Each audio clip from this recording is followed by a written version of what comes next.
Hello दोस्तों, कैसे हैं आप लोग। स्वागत करता हूं मैं आपका अपने प्लेटफॉर्म A1IS यूट्यूब चैनल पे। दोस्तों, आज हम लोग फिर से कुछ इंपॉर्टेंट टॉपिक को देखने वाले हैं, कुछ इंपॉर्टेंट करंट अफेयर्स को देखेंगे, है ना। ये सारे करंट अफेयर्स 7 दिसंबर के करंट अफेयर्स होने वाले हैं, ठीक है। तो इसको हम लोग अच्छी तरीके से कवर करते हुए चलेंगे, है ना। जो भी स्टूडेंट नए हैं, जिन्हें इस इनिशिएटिव के बारे में नहीं पता, उनको मैं बता दूं कि जो भी बच्चा जो कि बीपीएससी की तैयारी कर रहा है, 71st बीपीएससी की तैयारी कर रहा है, 72nd बीपीएससी की तैयारी कर रहा है, सभी स्टूडेंट्स के लिए ये जो पर्टिकुलर चैनल है, ये जो पर्टिकुलर इनिशिएटिव है, बहुत ही ज्यादा इंपॉर्टेंट होने वाला है। तो आप इस चैनल को सब्सक्राइब कर लेंगे, ठीक है। इस क्लास की पीडीएफ आपको कहाँ मिलेगी? @A1IS यूट्यूब चैनल पे, @A1IS टेलीग्राम चैनल पे। ये चीज आपको ध्यान रखना है, ये आप सर्च करोगे आपको मिल जाएगा A1IS ऑफिशियल। आप उस पर क्लिक करेंगे और फिर पीडीएफ को डाउनलोड कर सकते हैं, ठीक है। चीजें समझ में आई?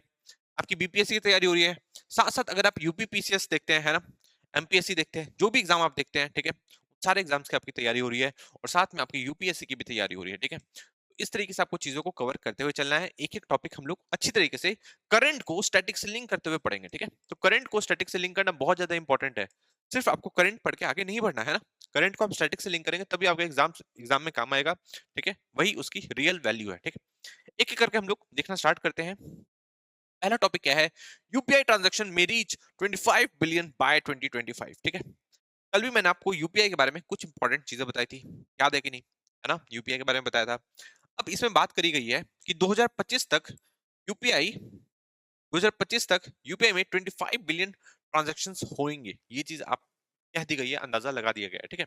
अभी 25 बिलियन क्या अमाउंट ऑफ मनी है क्या?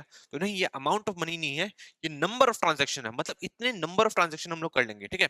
मान लिया कि मैं एक बार 1 रुपए भेजता हूँ, एक बार 100 रुपए भेजता हूँ और एक बार 10 रुपए भेजता हूँ, ठीक है। तो ये टोटल ट्रांजैक्शन सिर्फ 3 ट्रांजैक्शन बने, ठीक है। ये मत सोचना कि 113 हो गया, नहीं, 113 रुपए नहीं हुए। ये कितने हुए? ये सिर्फ 3 ट्रांजैक्शन हुए। तो ऐसे करके हम लोग 25 बिलियन ट्रांजैक्शन करने लग जाएंगे 2025 तक।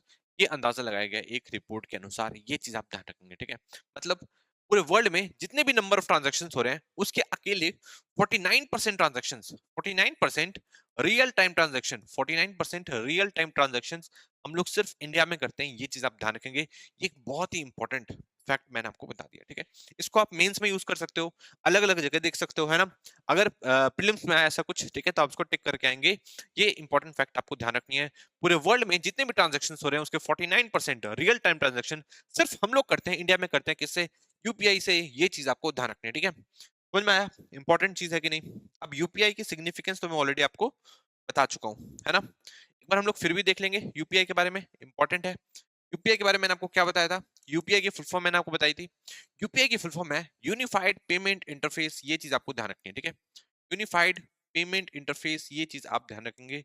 पेमेंट इंटरफेस कई बार क्या होता है, कई बार कुछ एग्जाम्स होते हैं उसमें कुछ भी नहीं, तो सीधा फुल फॉर्म ही पूछ लिया जाता है। तो आपको ध्यान रखना है यूनिफाइड पेमेंट इंटरफेस, है ना। इसको लॉन्च कब किया गया था? तो इस पर्टिकुलर यूपीआई को लॉन्च किया गया था 2016 में। ये चीज आप ध्यान रखेंगे। क्वेश्चन में क्या आएगा? क्वेश्चन में आएगा कि यूपीआई को लॉन्च करने वाली आरबीआई है। तो आपको ध्यान रखना है कि इसको आरबीआई ने लॉन्च नहीं किया, इसको लॉन्च किया है एनपीसीआई ने। ये चीज आपको ध्यान रखना है, ठीक है। एनपीसीआई की फुल फॉर्म क्या है? एनपीसीआई की फुल फॉर्म है national payment corporation of India. ये चीज आप ध्यान रखेंगे, national payment corporation of India, ठीक है। National payment corporation of India, ये चीज आप ध्यान रखेंगे, ठीक है। समझ में आया कि नहीं आया? यूपीआई क्या है? यूपीआई एक रियल टाइम में payment, real time payment, real time में पेमेंट करने का एक प्लेटफॉर्म है, एक जरिया है। ये चीज आपको ध्यान रखनी है, ठीक है। तो चीजों को ऐसे करके लिंक करते हुए पढ़ना है। एनपीसीआई को किसने बनाया? एनपीसीआई को मैंने आपको बताया था किसे बनाया, आरबीआई ने और इंडियन बैंक एसोसिएशन ने। ये चीज आप ध्यान रखेंगे, ठीक है। आरबीआई क्या है आपको पता ही है, आरबीआई सेंट्रल बैंक है। इंडियन बैंक एसोसिएशन बैंक्स का एसोसिएशन है। ये चीज आपको ध्यान रखना है। आरबीआई और आईबीए इंडियन बैंक एसोसिएशन ने एनपीसीआई बनाया कब? 2008 में। और ये पर्टिकुलर क्वेश्चन पूछा जा चुका है, ठीक है। एनपीसीआई के बारे में कई बार यूपीएससी में भी पूछा जा चुका है। तो इसलिए आपको ध्यान से चीजों को कवर करते हुए चलना है। ये मत सोचना कि यार ये तो आएगा नहीं, ये तो इजी है, या ये तो कुछ ज्यादा डिफिकल्ट है, ये नहीं आने वाला। नहीं, जो चीज बता रहा हूँ सब आ सकती है, तो आपको कवर करते हुए चलना है, ठीक है। ये भी पूछा जा चुका है इंडियन बैंक एसोसिएशन के बारे में, ठीक है। तो ये सारी चीज आप थोड़ा सा ध्यान रखेंगे। कब बनाया गया? 2008 में बनाया गया। एनपीसीआई ने यूपीआई लॉन्च किया कब? 2016 में। ये चीज आपको ध्यान रखनी है, ठीक है। एनपीसीआई क्या है? ये एक नॉट फॉर प्रॉफिट कंपनी है। ये चीज आपको ध्यान रखनी है। एक नॉट फॉर प्रॉफिट कंपनी है, ये चीज आपको ध्यान रखनी है। Profit, not for profit company है। 2008 में इसका गठन हुआ और ये पेमेंट एंड सेटलमेंट एक्ट के तहत बनाई गई। ये चीज आपको ध्यान रखनी है, ठीक है। ये payment and settlement act settlement act 2007 के तहत बनाई गई, ये चीज आपको ध्यान रखनी है, ठीक है। क्वेश्चन में क्या आ सकता है, क्वेश्चन में आएगा कि कंपनीज एक्ट के तहत बनाई गई, तो आपको ध्यान रखना है नहीं, कंपनीज एक्ट के तहत नहीं, ये पेमेंट एंड सेटलमेंट एक्ट के तहत बनाई गई है ना। क्वेश्चन में क्या आ सकता है कि बैंकिंग रेगुलेशन एक्ट 1949 के तहत बनाई गई, तो आपको ध्यान रखना है नहीं, 1949 नहीं, ये पेमेंट एंड सेटलमेंट एक्ट 2007 के तहत बनाई गई, ये चीज आपको ध्यान रखनी है, ठीक है। एनपीसीआई का हेडक्वार्टर कहाँ पे है, इसका हेडक्वार्टर अगर आपसे पूछ ले तो इसका हेडक्वार्टर कर लेना मुंबई, ये चीज आपको ध्यान रखनी है, ठीक है। इस तरीके से आपको चीजों को कवर करते हुए पढ़ना है, तभी सारी चीजें क्लियर होगी। समझ में आया कि नहीं आया, सारी चीजें इंपॉर्टेंट आपके एग्जाम पर्सपेक्टिव से समझ में, आई थिंक आपको आ रहा होगा किसके बारे में, यूपीआई के बारे में। आगे एग्जाम में तो आप इसको कवर कर लोगे। इंपॉर्टेंट फैक्ट मैंने बता दिया कि पूरे वर्ल्ड में जितना भी रियल टाइम पेमेंट होता है, पूरे वर्ल्ड में जितना भी रियल टाइम पेमेंट होता है, उसका 49% अकेले इंडिया में होता है, ये चीज आपको ध्यान रखनी है, ठीक है। तो चीजें क्लियर हुई कि नहीं हुई, यहाँ से एग्जाम में आ सकता है, ठीक है। अब न्यूज क्या थी, न्यूज में यही था कि 25 बिलियन ट्रांजैक्शंस पूरे 2025 तक होंगे, किससे, यूपीआई से होंगे, ये चीज कही गई है, ठीक है।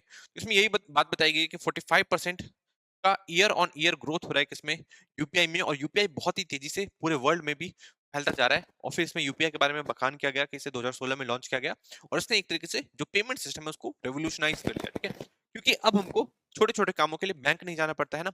जब बैंक नहीं जाएंगे तो बैंक की एफिशिएंसी भी तो बढ़ेगी ना। अब बैंक सिर्फ अपने जो मेन काम है उस चीज पे ज्यादा फोकस करेगा, ना कि कस्टमर से डील करेगा छोटे मोटे पेमेंट के लिए, है ना।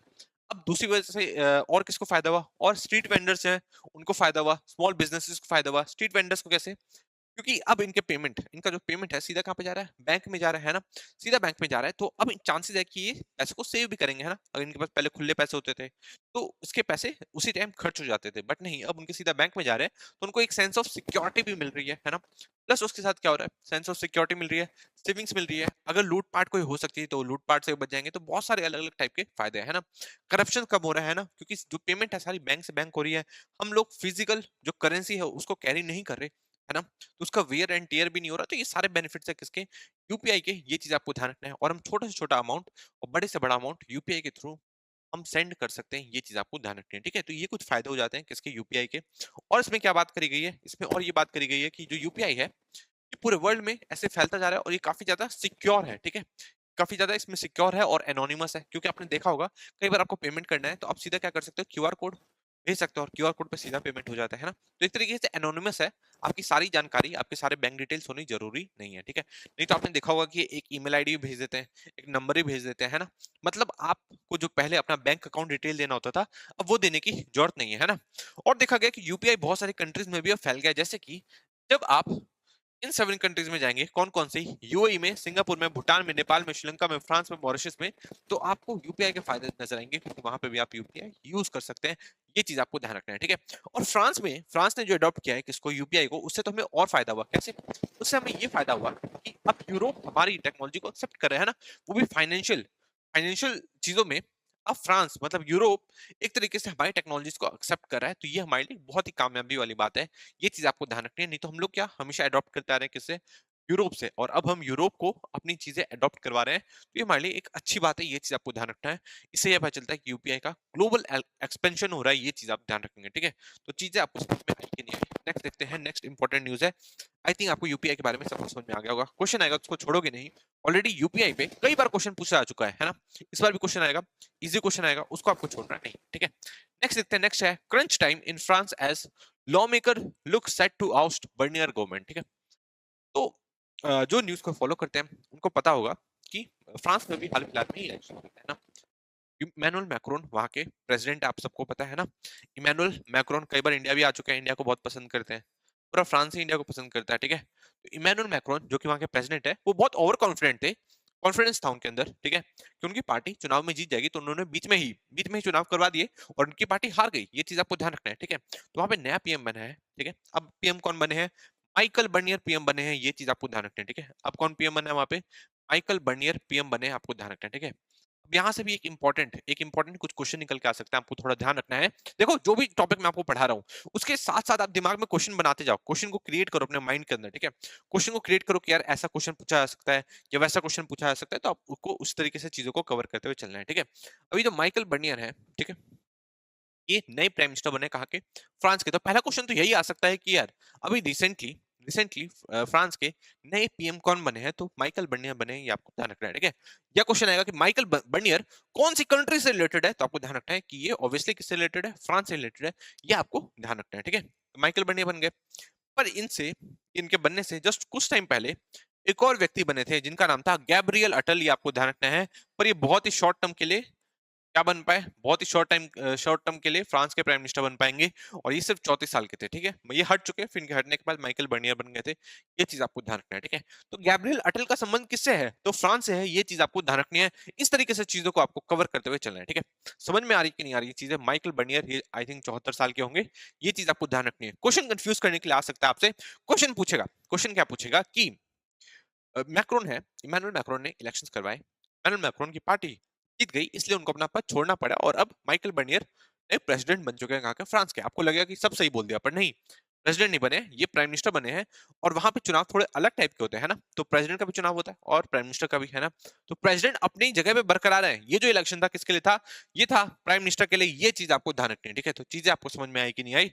तो माइकल बर्नियर प्राइम मिनिस्टर बने हैं, ना कि प्रेसिडेंट। और प्रेसिडेंट कौन है? प्रेसिडेंट तो इमैनुअल मैक्रोन ही है। ये चीज आपको ध्यान रखनी है, ठीक है? नेक्स्ट देखते हैं, नेक्स्ट इंपॉर्टेंट।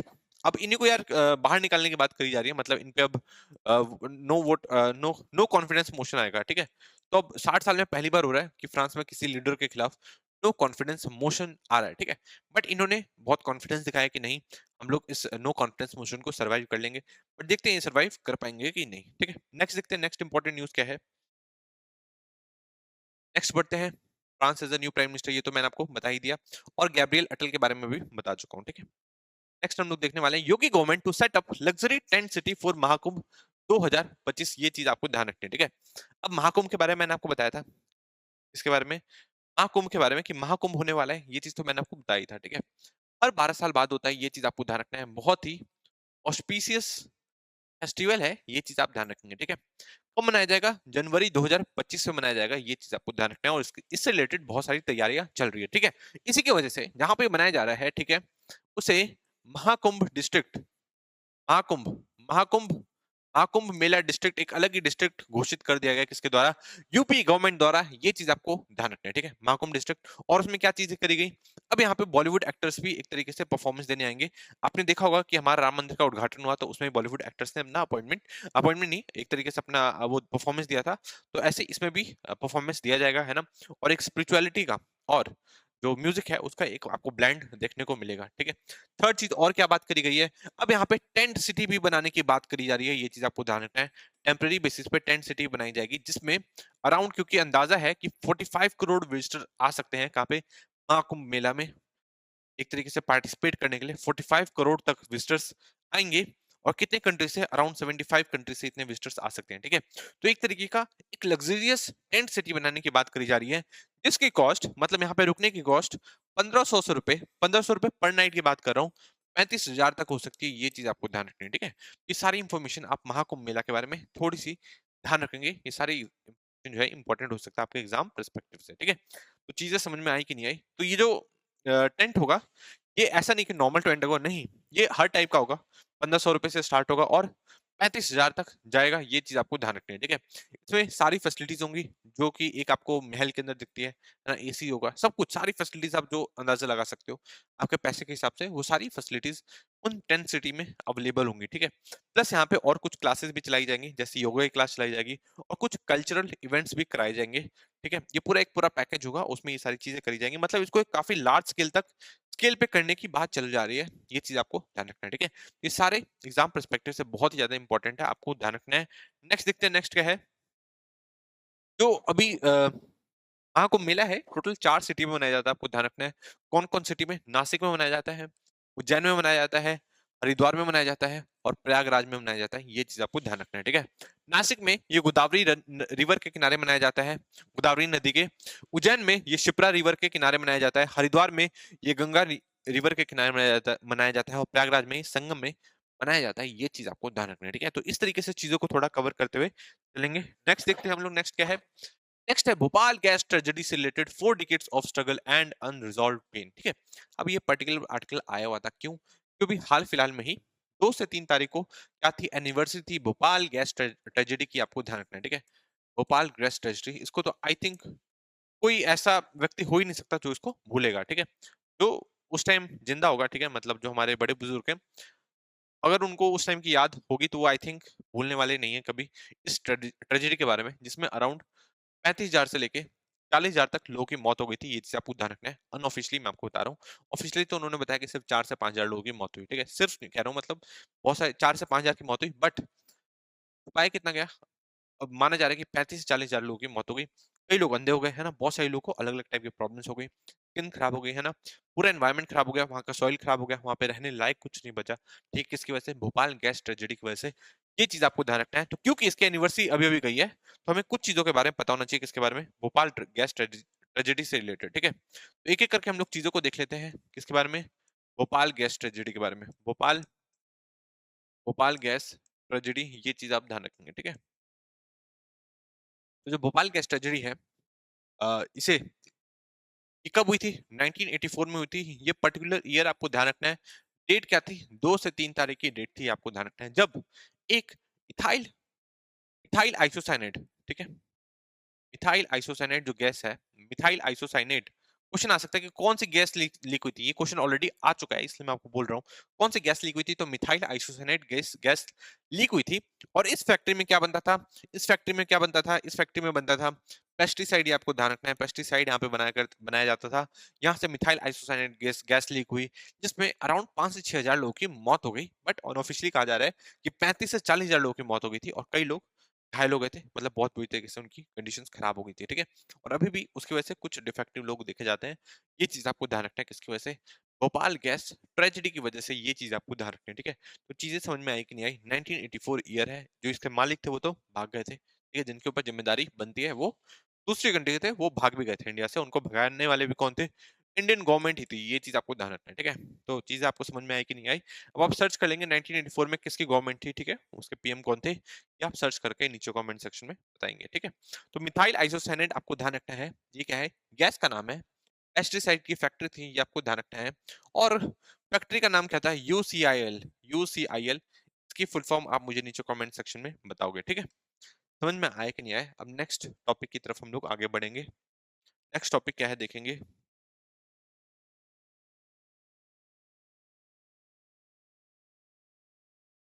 नेक्स्ट न्यूज़ क्या है? नेक्स्ट न्यूज़ है, external affairs minister S Jaishankar briefs parliament on India China relation, highlight part towards D escalation, ठीक है? अब इनसे पूछा गया, एस जयशंकर साहब, इनसे, ये हमारे पहले फॉरेन सेक्रेटरी भी रह चुके हैं और अब ये हमारे फॉरेन मिनिस्टर है, ठीक है? इनसे पूछा गया कि बताओ भाई, इंडिया और चाइना का रिलेशन अभी कैसा चल रहा है? क्या वहां पे जो भी डिस्कलेशन की बात हो गई थी उससे रिलेटेड पूछा गया उनसे, ठीक है? तो उन्होंने बताया, ब्रीफ किया किसको? पार्लियामेंट्री पैनल को। उन्होंने बताया कि पहले कैसे कंडीशन खराब हो गई थी 2020 के बाद, तो खासकर, ठीक है? और जो फ्रिक्शन है इंडिया और चाइना के बीच में बहुत ज्यादा बढ़ गया था। एंगेजमेंट जो है काफी ज्यादा बढ़ गई थी, ठीक है? एक दूसरे के प्रति, मतलब लाइक अच्छा रिलेशन नहीं रहा, उसकी वजह से काफी बुरा इंसिडेंट भी हुआ, जैसे कि गलवान वैली, ये सब एक्सीडेंट इंसिडेंट हो गए, ठीक है? बट अब कुछ इंप्रूवमेंट देखी गई है। इससे पहले जो उनका इंटरव्यू था उसमें उन्होंने, एस जयशंकर साहब ने बताया था कि जो इंडिया और चाइना का रिलेशन है वो काफी एबनॉर्मल है, ठीक है? जो रिलेशन है एबनॉर्मल है, बट अब कह रहे हैं कि नहीं, अभी धीरे करके नॉर्मल करने की हम लोग बात कर रहे हैं, ठीक है? हम लोग डिसएंगेजमेंट देख रहे थे, पहले डिसएंगेजमेंट करना चाहते थे, ठीक है? ताकि कॉन्फ्लिक्ट ना हो किसके बीच में, हमारे आर्मी पर्सनल के बीच में और चाइना के आर्मी पर्सनल के बीच में, और हम लोगों ने वो 100% अचीव कर लिया, ठीक है? मतलब जो साइट है, उस साइट पे तो अब वहां पे आर्मी के जवान खड़े नहीं है, इसकी वजह से उनका एंगेजमेंट नहीं हो पा रहा, मतलब वो आपस में लड़ भिड़ नहीं रहे हैं, ठीक है? और अब हम लोग डी एस्केलेशन करने की बात करें, मतलब अब हम लोग उस साइड से और पीछे जाने की बात करें, हम लोग भी और वो लोग भी। दोनों ने कहा कि अब एक तरीके से कहा जा सकता है कि इंडिया और चाइना के रिलेशन अब थोड़े बहुत नॉर्मल की तरफ होते हुए जा रहे हैं, ठीक है? बट ऑब्वियसली हम लोग पूरा भरोसा नहीं कर सकते किसके ऊपर? चाइना के ऊपर। ये चीज आपको ध्यान रखनी है। किसने कहा? एस जयशंकर साहब ने कहा। ये चीज आपको ध्यान रखनी है, ठीक है? नेक्स्ट देखते हैं, नेक्स्ट क्या है? नेक्स्ट न्यूज क्या है? Must redesign global financial institution restructure that to achieve sustainable development goals in global south, Amitabh Kant, ठीक है? अभी अमिताभ कांत कौन है, ये आपको ध्यान रखना है। अमिताभ कांत ये हमारे G20 के शेरपा थे, ये आपको ध्यान रखना है, ठीक है। ये कौन है? ये G20 के शेरपा, ये आपको ध्यान रखना है। अगर क्वेश्चन में आएगा, ठीक है, कुछ ऑप्शंस दिए होंगे कि G20 के शेरपा आपसे पूछेगा, तो आप ध्यान रखना अमिताभ कांत को आपको टिक करके आना है, ठीक है। शेरपा क्या होते हैं? शेरपा आप देखते होंगे कि जो हिमालय की जो चोटियां पे चढ़ते हैं, माउंट एवरेस्ट चढ़ते हैं, तो उनको शेरपा वो अपने साथ और शेरपा को भी रखते हैं, ठीक है। शेरपा क्या होता है? रास्ता दिखाने वाला, है ना। रास्ता दिखाता है, सारी चीजों को मैनेजमेंट करता है, ठीक है। जो हमारे प्राइम मिनिस्टर है वो तो सीधा जाएंगे नहीं कहीं पे, उससे पहले कोई ना कोई तो जाएगा ना। तो एक तरीके से इनको रिप्रेजेंटेटिव कहा सकते हैं प्राइम मिनिस्टर का, जो कि जाके सारी चीजों को देखते हैं, रास्ता दिखाते हैं, क्या-क्या आगे चीजें करने वाली हैं। सबका एक पूरा रास्ता बनाते हैं, क्लियर कट पॉलिसी बनाते हैं कि इस G20 में हम लोग क्या करने वाले हैं, ठीक है। तो G20 के शेरपा कौन है? तो अमिताभ कांत है, ये चीज आपको ध्यान रखनी है। इन्होंने एक इंपॉर्टेंट बयान दिया है, इन्होंने कहा कि ग्लोबल फाइनेंशियल इंस्टीट्यूशन मतलब जो बड़े-बड़े इंस्टीट्यूशन है, जैसे कि IMF हो गया, है ना, वर्ल्ड बैंक हो गया, तो इन सबको अब रीडिजाइन करने की जरूरत है। क्यों? क्योंकि ये जो सारे इंस्टीट्यूशन है, एक तरीके से इन पे वेस्ट का कब्जा है ना। वेस्टर्न नेशन के फेवर में ये सारे इंस्टीट्यूशंस ज्यादा रहते हैं, तो अब इनको रीडिजाइन करने की जरूरत है। क्योंकि अगर इनको हमने रीडिजाइन नहीं किया, तो जो हालत अभी चल रही है किसकी? ग्लोबल साउथ की। अभी ग्लोबल साउथ क्या है इसको समझो। ग्लोबल साउथ मतलब ज्योग्राफिकल साउथ मत समझ लेना कि इक्वेटर इक्वेटर के नीचे वाली कंट्रीज नहीं, ठीक है। ज्यादातर कंट्रीज तो इक्वेटर के नीचे वाली है, बट ऑस्ट्रेलिया, न्यूजीलैंड हो गए, इसे हम लोग ग्लोबल नॉर्थ में मानते हैं। ये चीज आपको ध्यान रखनी है, ठीक है। तो जो ग्लोबल साउथ होता है, ये ज्योग्राफिकल साउथ नहीं होता। इसका मतलब बस ये होता है कि जो डेवलपिंग नेशंस है, जो कि डेवलप करी हैं, जो कि अंडर डेवलप्ड नेशंस हैं, ठीक है, उन सारे कंट्रीज की बात करी जा रही है। ये चीज आपको ध्यान रखनी है, ठीक है। इसमें इंडिया भी आ रहा है, चाइना भी आ रहे हैं, सारे अफ्रीकन नेशंस भी आ रहे हैं, साउथ अमेरिकन कंट्रीज भी आ रही हैं। तो ये सारी चीज आपको ध्यान रखनी है किसके बारे में? ग्लोबल साउथ के बारे में। तो इन्होंने कहा कि ग्लोबल साउथ के फेवर में नहीं है क्या? Global financial institutions. कई बार क्या होता है कि ये लोन लेती हैं, जो साउथ वाली कंट्रीज हैं, लोन लेती हैं किससे? वर्ल्ड बैंक से, IMF से, ठीक है। और उसका ब्याज चुकाते चुकाते ही इतना पैसा लग जाता है उनका कि ये जो छोटी छोटी कंट्रीज है, वो एजुकेशन और हेल्थ केयर पे कभी ध्यान ही नहीं दे पाती, ठीक है। ये सारी बात किसने कही? ये हमारे अमिताभ कांत, जो G20 के शेरपा है, इन्होंने कही ये चीज आपको ध्यान रखनी है, ठीक है। ये चीज आप थोड़ा सा कवर करते हुए चलोगे। और इन्होंने ये भी कहा कि अगर ग्लोबल साउथ को आगे बढ़ना है, तो उसको टेक्नोलॉजी पे बहुत ज्यादा इन्वेस्टमेंट करनी होगी। टेक्नोलॉजी एक ऐसा रास्ता है जिसके सहारे हम लोग काफी तेजी से बढ़ सकते हैं आगे, वेस्ट के बराबरी कर सकते हैं। ये चीज आपको ध्यान रखनी है, ठीक है। नेक्स्ट देखते हैं, जैसे कि इंडिया ने अभी डिजिटल पब्लिक इंफ्रास्ट्रक्चर है, इंडिया का डिजिटल पब्लिक इंफ्रास्ट्रक्चर DPI है। डिजिटल पब्लिक इंफ्रास्ट्रक्चर मतलब जैसे कि UPI हो गया, मतलब यू पब्लिक इंफ्रास्ट्रक्चर हम देखते हैं जो हमारे आसपास रोड्स हैं, रेलवे है, ये हमारे फिजिकल फॉर्म में है। बट इंटरनेट की दुनिया में जो इंफ्रास्ट्रक्चर है, जैसे कि UPI हो गया, है ना, KYC करवाने लगे, तो ये सारी चीज क्या है? ये डिजिटल पब्लिक इंफ्रास्ट्रक्चर है। तो जैसे इंडिया ने बहुत तरक्की की इसमें डिजिटल पब्लिक इंफ्रास्ट्रक्चर में, वैसे ही ग्लोबल साउथ है, उन सबको ही तरक्की करनी पड़ेगी, तभी हम लोग बराबरी कर सकते। वेस्टर्न नेशन की ये चीज आपको ध्यान रखनी है, ठीक है। नेक्स्ट न्यूज में देखते हैं, नेक्स्ट न्यूज में क्या है? Over 43 lakh accounts open under महिला सम्मान सेविंग सर्टिफिकेट स्कीम। ये चीज आपको ध्यान रखनी है, बहुत ही ज्यादा इंपॉर्टेंट स्कीम है, आप ध्यान रखेंगे। महिला सम्मान सेविंग सर्टिफिकेट स्कीम, ठीक है। कब लॉन्च हुई थी? 2023 में लॉन्च हुई थी, ये चीज आप ध्यान रखेंगे। इसमें क्या होता है? इसमें बहुत ही ज्यादा रेट पे, अराउंड 7.5% रेट पे, ठीक है। देख लेते हैं हम लोग एग्जैक्ट कितना है। एग्जैक्ट है, एग्जैक्ट कहाँ? एग्जैक्ट 75.5% पर एनम के रेट पे, ठीक है। आप इंटरेस्ट कमा सकते हो किससे? अगर आप इसमें पैसा जमा करते हो तो, ठीक है। महिला कितना पेमेंट इसमें पैसा जमा कर सकती है? 1,000 रुपए से लेके 2 लाख रुपए तक की डिपॉजिट कर सकती है, और ये 2 साल के लिए डिपॉजिट कर सकती है, ठीक है। इस पे इसको क्या मिलेगा? इस पे इसको इंटरेस्ट मिलेगा कितने रेट पे? 7.5% रेट पे, जो कि नॉर्मल बैंक्स नहीं देती, ठीक है। इनको ज्यादा करके मिल रहा है। क्यों मिल रहा है महिलाओं को ज्यादा? ताकि उनकी एक फाइनेंशियली वो ज्यादा फाइनेंशियली इंडिपेंडेंट हो सके, ठीक है। उनको घर के मर्दों पे या ज्यादा लोगों पे डिपेंडेंट ना रहना पड़े, वो खुद से ही इंडिपेंडेंट हो सकते हैं। और इसमें सिर्फ महिला ही इंक्लूड हो सकते हैं, ठीक है। ऐसा नहीं कि मेल भी इसमें पैसे डाल सकते हैं, नहीं। सिर्फ महिला का ही अकाउंट खुलेगा। महिला सम्मान सेविंग सर्टिफिकेट, ये आपको ध्यान रखना है। 1,000 रुपीज से लेकर 2 लाख रुपए तक जमा करेगी, 7.5% की रेट पे उनको इंटरेस्ट मिलेगा। ये चीज देखी गई है किसमें? महिला सम्मान सेविंग सर्टिफिकेट में, जिसे कब लॉन्च किया गया? जिसे कि 2023 में लॉन्च किया गया। ये चीज आप ध्यान रखेंगे, ठीक है।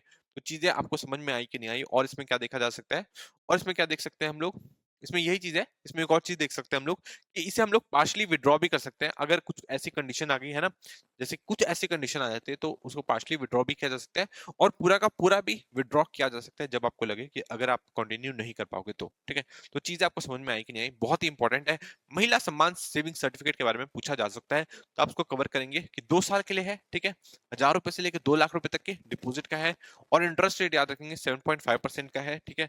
उसमें एक ऑप्शन ये होगा कि पार्शली मतलब आधा विड्रॉ नहीं कर सकते, पूरा पूरा ही विड्रॉ करना पड़ेगा, या पूरा का पूरा समय से पहले विड्रॉ नहीं कर सकते, तो आप इस दोनों को गलत कर आएंगे। नहीं, पार्शली विड्रॉ भी कर सकते हैं और समय के पहले पूरा भी विड्रॉ कर सकते हैं। ठीक है, तो चीजें आपको थोड़ी सी ध्यान रखनी है। नेक्स्ट देखते हैं, नेक्स्ट है आरबीआई एमपीसी मीटिंग की takeaways, central bank leaves repo rate unchanged, a look at की डिसीजन। ठीक है, अब कुछ एमपीसी की मीटिंग हुई थी, उसमें कुछ डिसीजन निकाले गए, है ना, तो हमें डिसीजन पे फोकस नहीं करना, क्योंकि हर एक महीने का ही काम है किसका, आरबीआई का। ठीक है, हमें समझना है कि एमपीसी क्या होता है। ठीक है, एमपीसी, एमपीसी की फुल फॉर्म है मॉनेटरी पॉलिसी कमेटी, ये चीज आपको ध्यान रखनी है।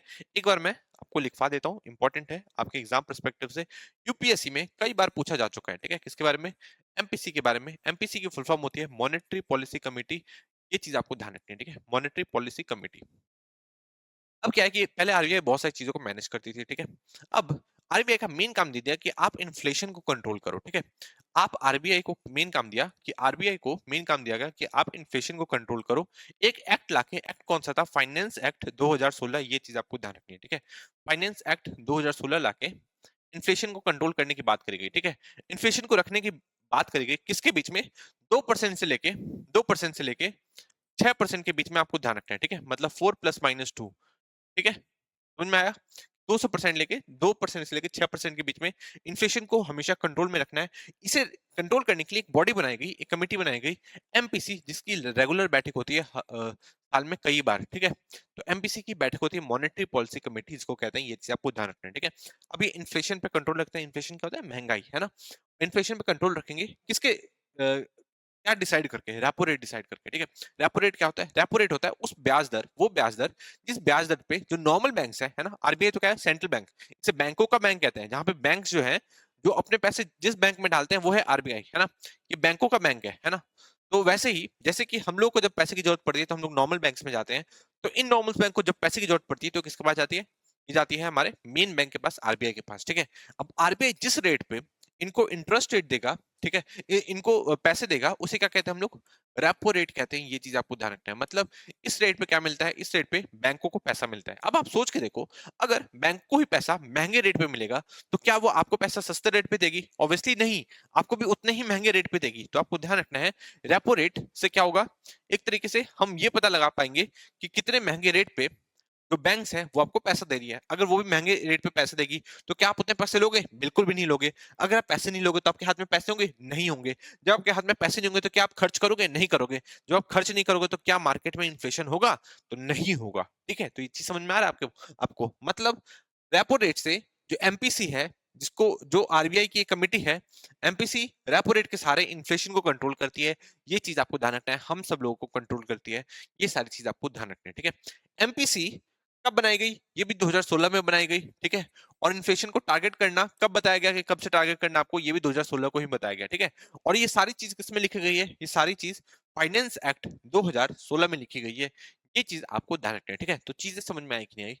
यहाँ से इंपॉर्टेंट कुछ क्वेश्चंस निकल सकते हैं कि क्वेश्चन आएगा कि एमपीसी को, सॉरी, आरबीआई का काम है इन्फ्लेशन कंट्रोल करना, ये आरबीआई एक्ट में लिखा गया है, ये बैंकिंग रेगुलेशन एक्ट में लिखा गया है। तो आपको ध्यान रखना है कि नहीं, ना आरबीआई एक्ट में लिखा गया है, ना बैंकिंग रेगुलेशन एक्ट में, ये तो फाइनेंस एक्ट 2016 में लिखा गया है। ठीक है, तो इस तरीके से चीजों को आपको कवर करते हुए चलना है, तभी सारी चीजें कवर होंगी। ठीक है, समझ में आया रेपो रेट के बारे में, एमपीसी के बारे में? आई थिंक अभी सारी चीजें समझ चुके होंगे। ठीक है, अब हम लोग नेक्स्ट चीजों को देखने वाले हैं। नेक्स्ट चीजें क्या है, मैंने आपको बता दिया एमपीसी के बारे में। एक और चीज आप जान लो एमपीसी के बारे में, एक और चीज आपको जाननी है कि एमपीसी के कौन कौन मेंबर होते हैं। ठीक है, इसके टोटल कितने मेंबर्स हैं? तो इसके टोटल 6 मेंबर्स हैं, आपको ध्यान रखना है, 6 मेंबर्स हैं। इसमें तीन होते हैं। एक तो होता है आरबीआई, जो इसका हमेशा, आरबीआई का जो चेयरपर्सन होगा, वो हमेशा इस एमपीसी का भी हेड होगा, एमपीसी का भी चेयरपर्सन होगा। ये आपको ध्यान रखना है, इसे हम कहते हैं चेयरपर्सन। ठीक है, प्लस एक रहेगा डिप्टी गवर्नर। एक तो हो गया आरबीआई का गवर्नर, और एक हो गया डिप्टी गवर्नर, और एक हो गया आरबीआई के सेंट्रल बोर्ड से ही चुना गया एक नॉमिनी। ठीक है, तो एक हो गया सेंट्रल बैंक की तरफ से, और तीन होते हैं किसकी तरफ से? तीन होते हैं गवर्नमेंट की तरफ से। आपको ध्यान रखना है। ठीक है, और मेजोरिटी डिसीजन डिसीजन कैसे होगी, मतलब मेजोरिटी से होगी। ठीक है, 4-3, 4-2 से, 5-1 से, इस टाइप से होगी। ठीक है, और बाई चांस क्लैश हो गया, मतलब 3/3 हो गया, है ना, तो उस केस में क्या होगा, जो गवर्नर बोलेगा वही होगा। ठीक है, उसका कास्टिंग वोट रहता है, वो जो उसका डिसीजन रहेगा वही माना जाएगा। ये चीज आपको ध्यान रखनी है। ठीक है, तो चीजें समझ में आई कि नहीं आई? और इसका क्वारम भी है, मतलब एमपीसी बिठाने के लिए कम से कम 4 व्यक्ति तो होने ही चाहिए। ये चीज आपको ध्यान रखना है। ठीक है, इस तरीके से आपको चीजों को थोड़ा सा कवर करते हुए चलना है। नेक्स्ट देखते हैं, नेक्स्ट क्या है। नेक्स्ट क्या है, रेपो रेट मैंने आपको बता दी, ये सारी चीज मैं ऑलरेडी आपको बता चुका हूँ, ठीक है। नेक्स्ट है religious tourism fuels residential boom in tier 2 cities report, ठीक है। तो अभी एक रिपोर्ट आई जिसमें कहा गया कि जो रिलीजियस टूरिज्म हो रहा है, जैसे कि अयोध्या में हम लोग घूमने जा रहे हैं ना, क्योंकि हम लोग उस धर्म में विश्वास करते हैं, हिंदू धर्म में विश्वास कर रहे हैं, ठीक है। राम जी में विश्वास करें तो राम जी को देखने जा रहे हैं कहाँ पे, अयोध्या में। और इसकी वजह से ये जो टियर 2 सिटीज है, मतलब यहाँ पे काफी ज्यादा इकोनॉमिक कंडीशन सुधर गई है, ठीक है। और ये भी कही गई कि जो इनके आसपास का जो एरिया है वो काफी ज्यादा महंगा भी हो गया है ना, लोग यहाँ पे अफोर्ड कर पा रहे हैं, मतलब महंगा हो गया है, मतलब वहाँ पे रेजिडेंशियल प्लॉट काफी ज्यादा महंगे हो गए हैं ना, उनके रेट काफी तेजी से आगे बढ़े हैं। प्लस वहाँ के लोगों की कमाई भी काफी ज्यादा आगे बढ़ी है, किसकी वजह से, रिलीजियस टूरिज्म की वजह से। ये चीज आपको ध्यान रखनी है। तो इस चीज को आप अपने मीन्स में थोड़ा सा आप यूज कर लोगे, है ना, रिलीजियस टूरिज्म के बारे में ये कुछ चीजें थोड़ा सा आप देख सकते हो कि यार इससे क्या फायदा हुआ है, आप ये कुछ चीजें अपने कुछ पॉइंट्स निकाल के रख सकते हो, ठीक है। तो इसमें मेन बात यही करी गई कि जो टियर 2 सिटीज है ना, जैसे कि अभी अयोध्या हो गया है ना, कृष्ण जन्मभूमि हो गई वहां पे उस तरफ, तो इन इन सारी चीजों की वजह से जो रेट है काफी ज्यादा बढ़ गए हैं चीजों की, ये चीज आप ध्यान रखेंगे, ठीक है। नेक्स्ट न्यूज में देखते हैं, नेक्स्ट में क्या है। नेक्स्ट न्यूज़ क्या है? नेक्स्ट न्यूज़ है, आपको पता है कि प्रोबा 3 अब लॉन्च कर दिया गया है, इसके बारे में मैंने ऑलरेडी आपको बता दिया था, ठीक है। प्रोबा 3 क्या है? ये एक यूरोपियन स्पेस एजेंसी का एक सैटेलाइट है, ठीक है, जिसे किसने लॉन्च किया है? इसरो के पीएसएलवी ने लॉन्च किया है, ये चीज आपको ध्यान रखना है, बहुत ही ज्यादा इंपॉर्टेंट है, यहाँ से क्वेश्चन आएगा।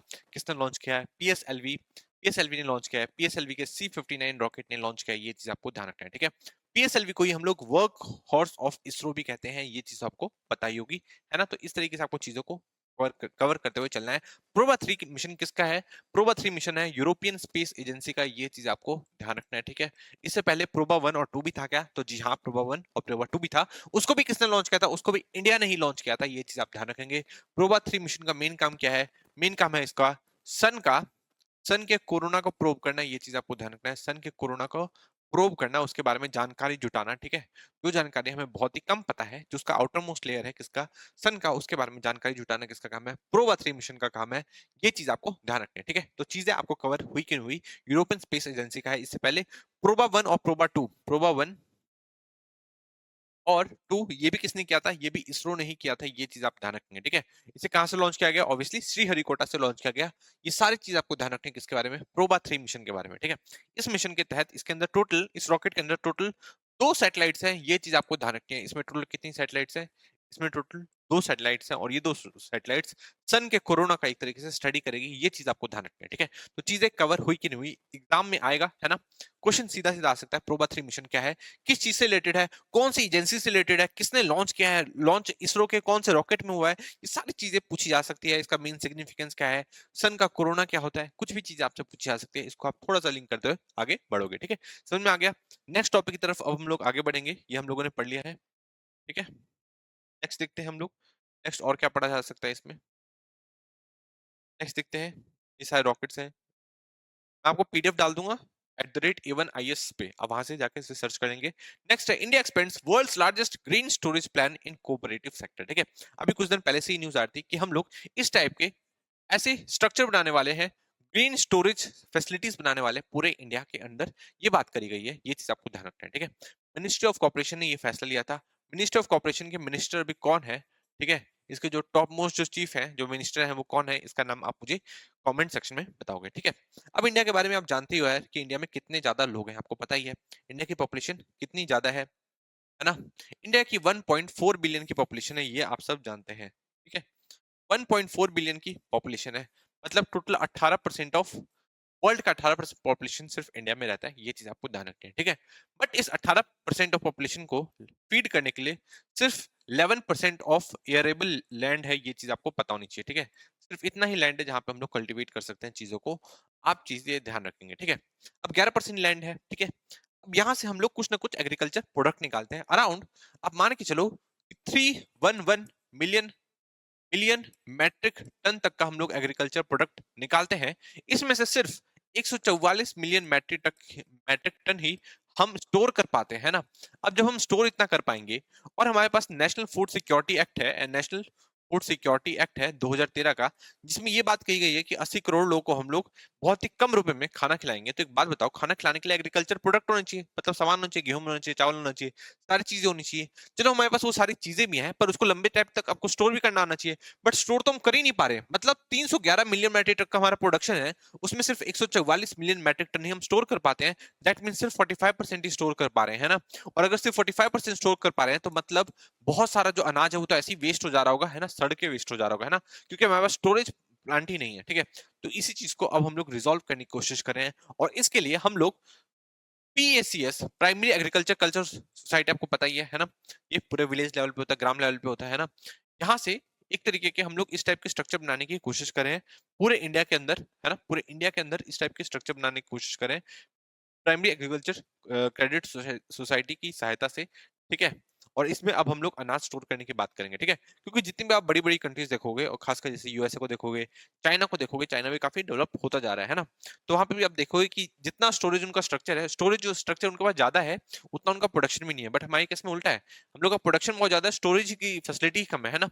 अर्जेंटीना में देखोगे, यूएसए में देखोगे, तो वहां पे स्टोरेज की कैपेसिटी अच्छी है, बट हम लोग की अच्छी नहीं है, जिसकी वजह से हमारा काफी ज्यादा फूड वेस्ट भी हो जाता है, और इससे हमारी फूड सिक्योरिटी जो है वो खतरे में पड़ जाती है। ठीक है, तो अब इसी को रिजॉल्व करने की बात करें मिनिस्ट्री ऑफ कोऑपरेशन के अंदर, ये चीज आप ध्यान रखेंगे। ठीक है, तो चीजें समझ में आई कि नहीं आई, इस तरीके से आपको चीजों को थोड़ा समझ के चलना है, जब चीजें समझ में आएगी। ठीक है, नेक्स्ट देखते हैं, नेक्स्ट न्यूज में क्या है। ये चीज आप समझ में आ चुका होगा आपको। ठीक है, और एक और चीज बात करी गई कि हमारे पास सिर्फ 45% की कैपेसिटी है स्ट्रक्चर, वो ग्रेन को स्टोर करने के लिए। ठीक है, साउथ के जो स्टेट्स हैं उनके पास, कुछ कुछ स्टेट्स हैं जिनके पास 90% तक की फैसिलिटीज है, और जो नॉर्थ के स्टेट है उनके पास तो 50% से भी कम की फैसिलिटी है। ये चीज आप ध्यान रखेंगे स्टोर करने की, ये चीज आप ध्यान रखेंगे। ठीक है, नेक्स्ट है कि महाराष्ट्र के नए सीएम बन चुके हैं कौन, ऑब्वियसली फडणवीस बन चुके हैं। इससे पहले कौन थे, एकनाथ शिंदे थे, बट अब ये एकनाथ शिंदे और ये अजित पवार हो गए, है ना। ये दोनों क्या बन गए, ये डिप्टी सीएम, और देवेंद्र फडणवीस फिर से सीएम बन चुके हैं। ये चीज आप ध्यान रखेंगे, और अब ये थर्ड टाइम सीएम बन चुके हैं, ये चीज आप ध्यान रखेंगे। ठीक है, इलेक्शन के टाइम पे इन्होंने एक बहुत इंपॉर्टेंट, पहली बात तो महाराष्ट्र के इलेक्शंस में महाराष्ट्र की कितनी सीट्स थी, तो 288 असेंबली सीट्स थी, ये आपको ध्यान रखनी है। ठीक है, इनकी एक बहुत ही इंपॉर्टेंट स्कीम थी, स्कीम का नाम है लाडली बहन योजना, आपको ध्यान रखना है। लाडली बहन योजना आप ध्यान रखेंगे, इनकी स्कीम का नाम है लाडली लाडली बहन योजना, ये चीज आप ध्यान रखेंगे। ठीक है, लाडली बहन योजना किसने लॉन्च की थी, महाराष्ट्र में लॉन्च करी गई थी। तो सीधा सीधा क्वेश्चन आ सकता है कि लाडली बहन योजना कौन से स्टेट से रिलेटेड है, तो ऑब्वियसली महाराष्ट्र से रिलेटेड है। इसमें क्या करी गई थी, इसमें फाइनेंशियली इंडिपेंडेंट बनाने के लिए किसको, वुमेन को 1500 रुपए देने का ऐलान किया गया था। ये चीज आप ध्यान रखेंगे कि इनको हर महीने हम लोग 1500 रुपए देंगे, और जब इलेक्शन जीत जाएंगे तो और भी ज्यादा पैसे बढ़ा दिए जाएंगे। ठीक है, तो अब ये इलेक्शन के जो पैसे हैं इनको बढ़ा के 2100 रुपए कर दिया गया है। पहली चीज तो ये आप जान लेंगे। ठीक है, सेकंड चीज आप ये जानेंगे कि लाडली बहन योजना के तहत हर महीने 1500 रुपए मिलने वाले थे, प्लस 3 LPG सिलेंडर मिलने वाला था, ये आपको ध्यान रखना है, बिल्कुल फ्री हर साल। ये चीज आपको ध्यान रखना है। ठीक है, किसमें, लाडली बहन योजना के अंदर। ठीक है, इसका पूरा नाम मुख्यमंत्री माझी लाडली बहन योजना भी है, आपको ध्यान रखना है। कहाँ पे स्टार्ट हुआ, महाराष्ट्र में स्टार्ट हुआ, है ना। इसमें क्या बिहार की महिलाएं भी जाके ले सकती हैं वहां पे, नहीं, सिर्फ महाराष्ट्र की जो महिलाएं जो की रेजिडेंट है सिर्फ वही ले सकती हैं, और जिनकी इनकम 2.5 लाख पर एनम से कम है। ठीक है, हर साल 2.5 लाख रुपए से भी कम अगर कमाती है, तो उनको ये फैसिलिटीज मिलेगी। और जो इनकम टैक्स पे नहीं करता, या जो गवर्नमेंट जॉब में नहीं है, सिर्फ उन्हीं को ये फैसिलिटी मिलेगी। ठीक है, गवर्नमेंट जॉब वाले के पास तो पहले से ही पैसा है यार, है ना, तो फिर उनको क्या करने की जरूरत है, लेने की क्यों जरूरत है। नेक्स्ट देखते हैं, तो अब चयन हो चुका है उनका, वो जीत चुके हैं देवेंद्र फडणवीस, ये आप ध्यान रखेंगे। और एक और चीज ध्यान रखेंगे कि 21 से 65 साल की जो उम्र है की जो महिलाएं हैं, सिर्फ उनको मिलती है ये फैसिलिटी। ठीक है, नेक्स्ट है Israel forces advance in Khan Younis area of south Gaza, 47 killed across increase. आपको पता है कि गाजा और इजराइल में क्या चल रहा है। ठीक है, हमास और इजराइल में, है ना।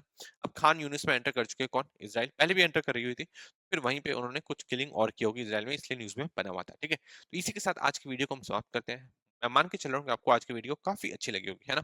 अच्छी लगेगी तो आप नीचे सब्सक्राइब करेंगे, है ना, और इस वीडियो को शेयर भी करेंगे, है ना। और इसकी पीडीएफ आपको कहाँ मिलेगी, @A1IAS में। Thank you so much for your cooperation, thank you.